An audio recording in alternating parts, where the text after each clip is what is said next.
Hello guys, আজকে আমাদের বাড়িতে সত্যনারায়ণের পুজো আছে, যেটা আমি তোমাদের সাথে শেয়ার করতে চলেছি। তোমরা দেখো।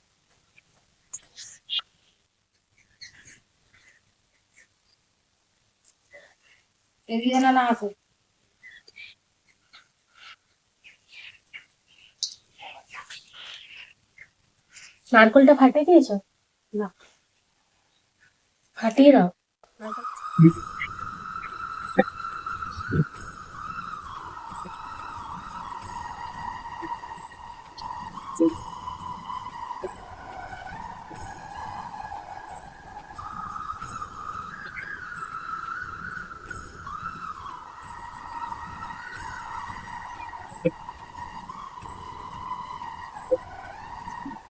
দেবতা বিনিয়োগ আসন উপবেশনে বিনিয়োগ ওম পিত্যাত্তয়া দ্বিতীয়া লোকতা দ্বৈষ্ণ আসন উপবেশনে বিনিয়োগ নমো নমো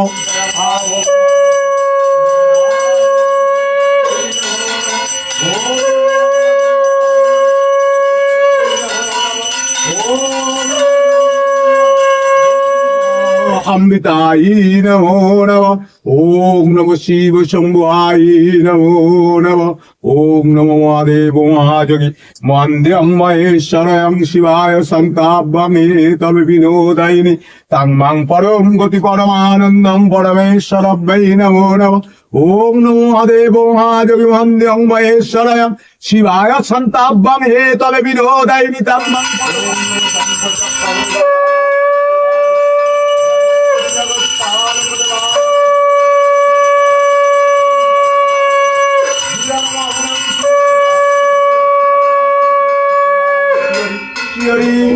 নমঃ শিয়রি নমঃ শিয়রি ওম নমঃ শুলাং জাতং পঞ্চাঙ্গি বাসমস্ত নিত্যুর্মুক্তাই ওম ভগবতে পদ্মনাম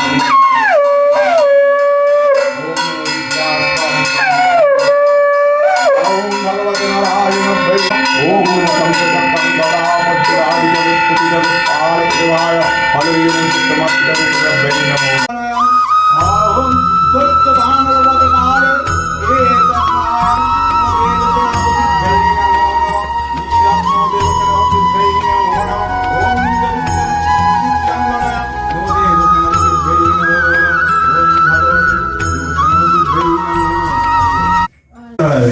মথুরা নগরে এক ব্রাহ্মণ বাস করত। অতি কষ্ট করে সুখ নীতিয়ায় সে ভিক্ষাবৃত্তি করে জীবিকা নির্বাহ করত। প্রত্যেক দিনের ন্যায় এক ভিক্ষার উদ্দেশ্যে মথুরাপুরীর দিকে রওনা দিল। যত পথ যায় ভিক্ষা না পাইয়া অত্যন্ত কাতর মনে একটি গাছতলায় বসে বসে ভাবিতে লাগিল। এমন সময় এক ফকির এসে বলল, হে দ্বিজবর, একা হেতা বসে কাঁদো কেন? ব্রাহ্মণ বলল, কি বা হইবে আমার দুঃখ দুর্দশার কথা বলিয়া। তখন ফকির বলল, দেখো দ্বিজবর, তোমার দুঃখ দুর্দশা আমাকে বর্ণনা করো, তোমার সকল দুঃখ ধুয়ে যাবে। ব্রাহ্মণ বলল, প্রত্যেক দিন আমি ভিক্ষা মেঘে খাই, আজ ভিক্ষা না পাইয়াও। সব কথা শোনার পর ফকির বলল, দেখো দ্বিজবর, আপন বাড়িতে ফিরে যাও, গিয়ে আমারে পুজো করো যতনে, তোমার সকল দুঃখ দুর্দশা যাবে দূরে। তখন ব্রাহ্মণ বলল, প্রত্যেক দিন আমি সারগ্রাম শিলা নারায়ণে পুজো করি, তার ভিন্ন অন্য কোনো আচরণ আমি করতে পারবো না। আমিও যা তুমিও তাই, আমি কেন তোমারে পুজো করবো সাজনে? তখন ফকির তাকে দর্শন দিল। শঙ্খ চক্রং গদা পদ্মধারী জগৎপতি জগৎ পালক আর্যবর্ণ পদ্মনামী শ্রী বিষ্ণু রূপে। তাই দেখে ব্রাহ্মণ মানে দ্বিজবর ধরণীতে পড়লেন, জ্ঞান হারিয়ে ফেললেন, আর বললেন হাত জোর করে জ্ঞান হারাবার সময়, নমো, হে প্রভু, তুমি কোনজন? তোমাকে আমি চিনিতে পারিনি, আমাকে ক্ষমা করো, নমো। তখন শঙ্খ চক্রং গদা পদ্মধারী জগৎপতি জগৎ পালক পদ্মনাভী মধ্যবর্তী নারায়ণং শ্রী বিষ্ণু তাকে প্রকৃত জ্ঞান নিয়ে এলেন। তিনি যখন প্রকৃত জ্ঞান এসে এলেন তখন বললেন, নমো ব্রহ্মণ্য দেবায় গো ব্রাহ্মণায় চ হিতায় চ জগদিতায় শ্রীকৃষ্ণায় গোবিন্দায় নমো নমো।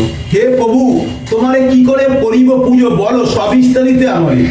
তখন শঙ্খ চক্রম গদা পদ্মধারী জগৎপতি জগৎপালক বললেন, শঙ্খচক্রম গদা পদ্মধারী জগৎপতি জগৎপালক বললেন, সমস্ত দ্রব্য একত্রিত রাখিয়া ভক্তি ভরে করিবে পুজো, তাতেই সন্তুষ্ট আমি, কলিকালে পুজি আমি সত্যকে।